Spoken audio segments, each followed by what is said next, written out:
In this module, we will be looking at the British etiquette, its importance and its worldwide impact. Why are the British so good at etiquette? What do you think? Now, you might be surprised when I tell you that it wasn't the British who invented etiquette, that actually it was the French who did it.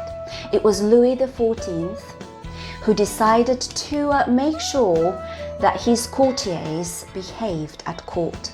And that very famous saying that you see in parks, keep off the grass, apparently came from his court. He would leave little notes around his court to inform his courtiers about the way he wanted them to behave. Now, when we look at the words such as manners, etiquette, court, courtiers, chivalry, they all have a French origin, which just tells you that indeed etiquette did originate from France, but it was perfected in Britain. Etiquette, its rules and observances really suit the British character. The British are quite a reserved nation. They like observing rules and they're very aware of social conduct, so they've adopted it very easily. Whilst the French were very show-offy in their etiquette, they like to show others that they were aware of the rules at the king's court. The British adopted the Italian style, which was all about knowing etiquette and manners, but not being pretentious about it. So just a little note to touch upon here. Etiquette and manners is all about kindness. It is rooted in kindness and it puts the other person first. So whenever you are being polite, you're always thinking about the other person. So you would never use your knowledge of etiquette and manners as a tool to show off your superiority or your superior knowledge. Do not please use it as a weapon. Remember, you do not want to embarrass anyone by using your etiquette. So let's take a closer look into the British culture. So during the Industrial Revolution, the etiquette in Great Britain had a great influence on life. There were finishing schools, children were taught to mind their P's and Q's, which means basically to be well-mannered. Now, there is a certain grace and beauty to the British etiquette. Knowing the etiquette rules and styles and having manners adds to the refinement and the idea of a person being cultured. When you know your etiquette and manners, the idea of self-awkwardness, the idea of being self-conscious and not knowing what to do, it doesn't exist because it gives you the knowledge of how to behave in the society. And when you work on your knowledge of etiquette and manners, you refine your social skills. It will definitely add to your sophistication and your grace. Knowing etiquette and manners also means that you know how to walk, talk, stand, and come across as poised, which does indeed make you more graceful. And also, the wonderful thing about etiquette is that it is timeless and that it applies even to the 21st century. One could think, oh, it's just these old rules and regulations that the people of the old used to know and abide by well. It's not quite like that, because when you think about good manners, being polite, saying hello and thank you, and being considerate of others, that kind of attitude never goes out of style. If you would like to do further research, we always suggest to watch My Fair Lady. It is a really wonderful film. It's a musical starring Audrey Hepburn, and it highlights the beauty and the style of the British etiquette, and also it highlights the main character's journey of becoming a lady, and you can see exactly what she had to go through, the amount of coaching she had to have in order to achieve her transformation. The other fantastic show to watch is the Downton Abbey, and in a couple of minutes I will be talking a bit more about this show. But let's have a closer look at My Fair Lady. Audrey Hepburn plays a character called Eliza, and she comes from the East End part of London, which is rather unrefined. People are salt of the earth people. They would give you everything and anything, and they're very warm and hospitable, but they're perhaps not as refined in their manners. So when you watch the film, you can actually answer these two questions. Sometimes people assume, well, some people are just born elegant, they've got a lovely long slender body, they kind of are born with this innate ability to move gracefully, to glide across the room, right? What do you think? Are people born elegant, or can elegance be obtained through training? The wonderful news is that elegance indeed can be obtained through training. Training being the operative word, you have to put the work into it like any other skill. Think about the pianist. He or she, they turn up every day, open up that piano, practice their scales.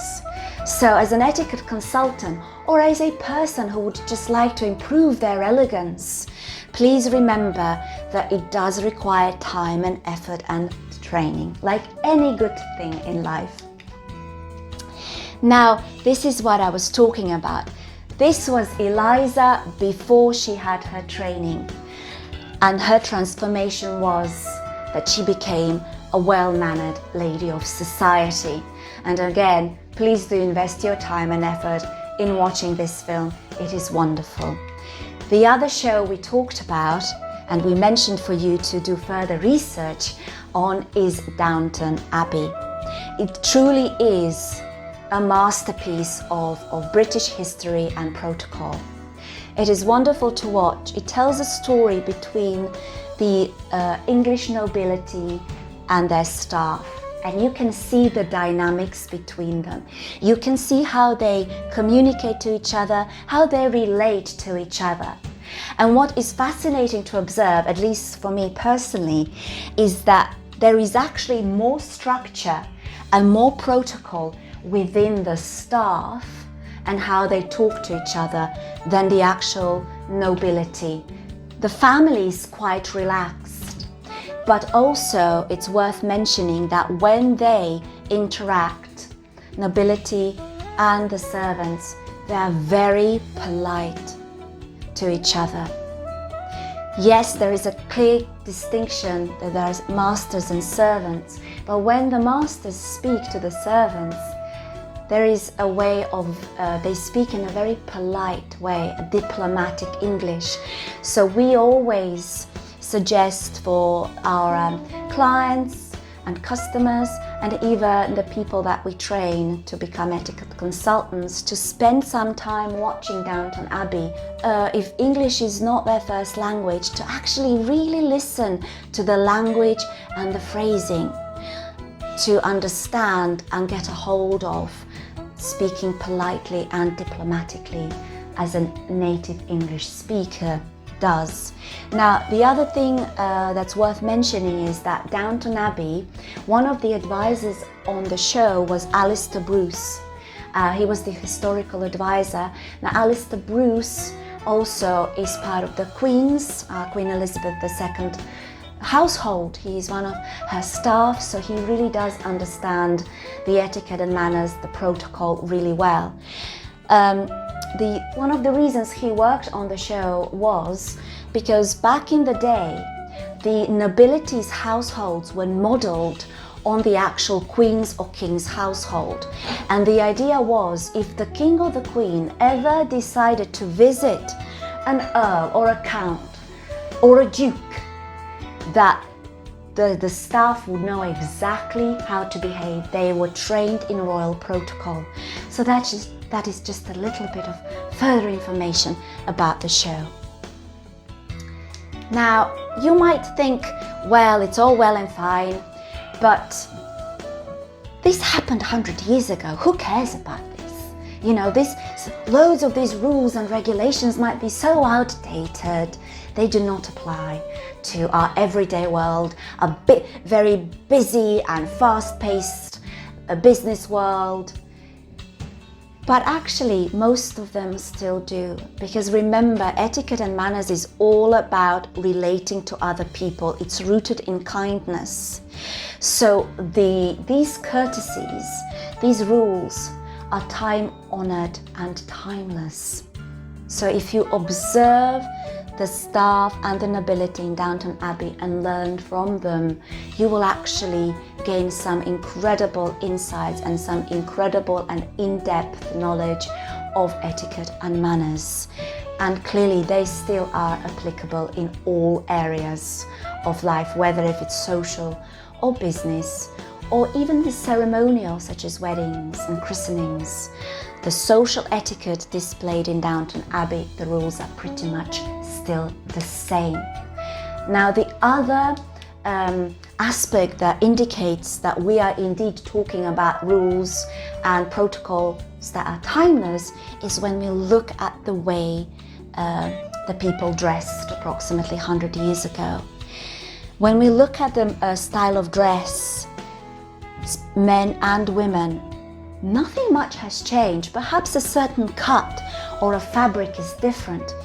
But with very little alteration, these dresses can be worn today because they're elegant, they're refined, and they continue through the ages. Especially when it comes to the men's morning dress. Men's morning dress 100 years ago compared to the morning dress today, practically the same. And also when we look at the wedding photograph, nothing much has changed today either. Men are always turned out smart in their suits, and ladies wear a white dress, a wedding bouquet. So you can see that elegance indeed is timeless.